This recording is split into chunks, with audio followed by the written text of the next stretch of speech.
You know when you have to do a video 3 times and you're just annoyed? This is one of those.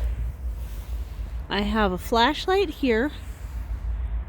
The electrical conduit is magnetic. And hello, are you going to focus? Thank you. I just, ended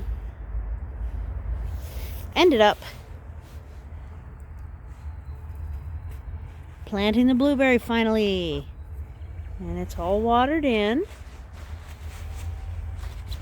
And I did a pH test before I got started. Getting potted soil up and ready was actually more work than just sticking it in the dirt. Once I found my tree surround. It's one of my short and wide tree surrounds that a friend of mine gave me. It's wonderful.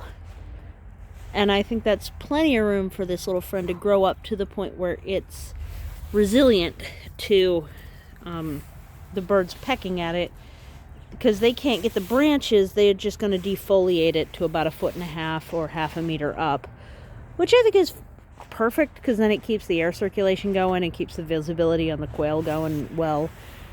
Whenever I get my second variety, whether it be from the order that I did put in or whether I end up having to replace that order, like maybe they're out or something, maybe I'll get it in the spring, I don't know. But whenever that happens, I plan to put the other one here. And yes, I'm really hoping it's not too acidic, which is a strange thing to say about a blueberry. I learned that, and I hope I'm not repeating myself, because once you do something 3 times, you have no idea what you just said in this version. My word.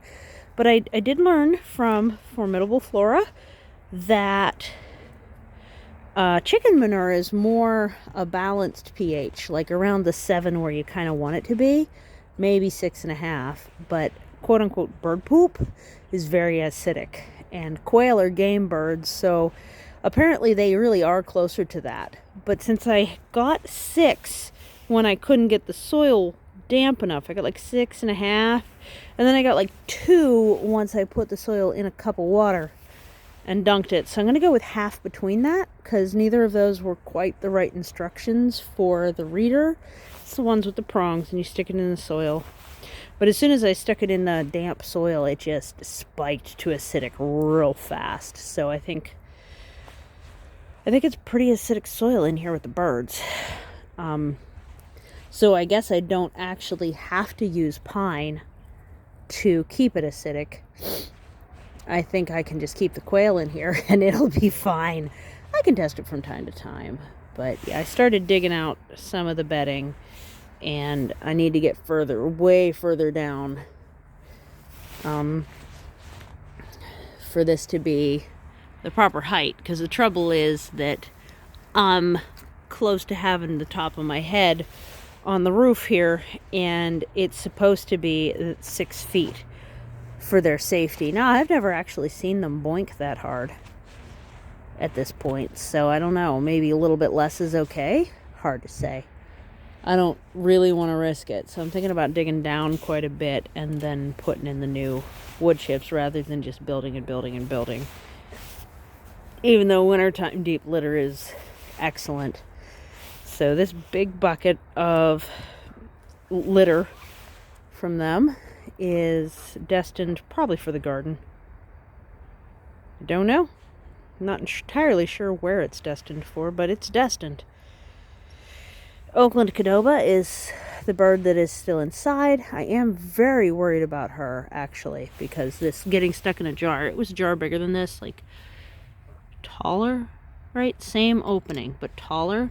And she got in and the backs of her knees were here. And she actually has some pretty deep scraping from trying to back up and just having her feet slip.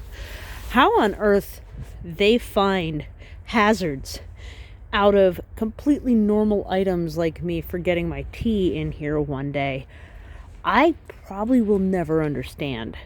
But hopefully she'll pull through. I ordered some vet wrap. I've been putting her in jars and soaking her feet in warm salt water. But then I had to blow dry her after that, so it's a bit of a hassle. I'd rather be able to wrap salve onto her feet to get them to not be infected, you know.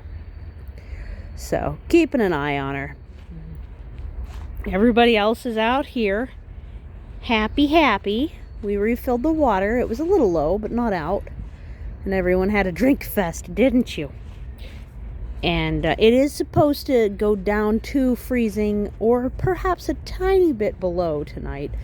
So they all seem like they're doing great. They're fully feathered, and they have plenty of places to go around and huddle together for warmth and be dry if it starts raining or anything like that. So I'm not worried about them, but I do want to finish up the second floor replacement.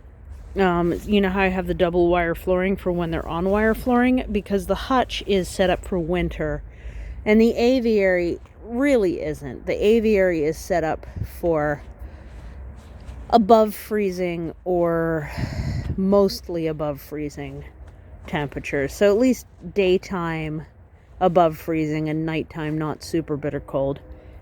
So eventually I'll have to start putting them in the hutch again for the winter time. It's only going to be a couple months, but nobody's started laying eggs yet because they're so focused on staying warm. It does delay their coming to maturity whenever they're cold. So that's a thing. Getting stuck in a jar delays coming to maturity too. But yep, that's all the birds. That's everybody.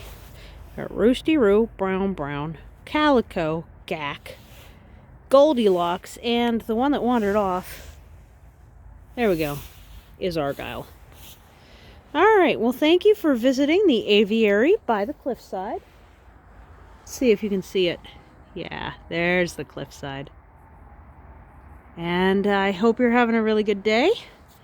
Thanks for hanging out, cliffhangers. This has been Permaculture.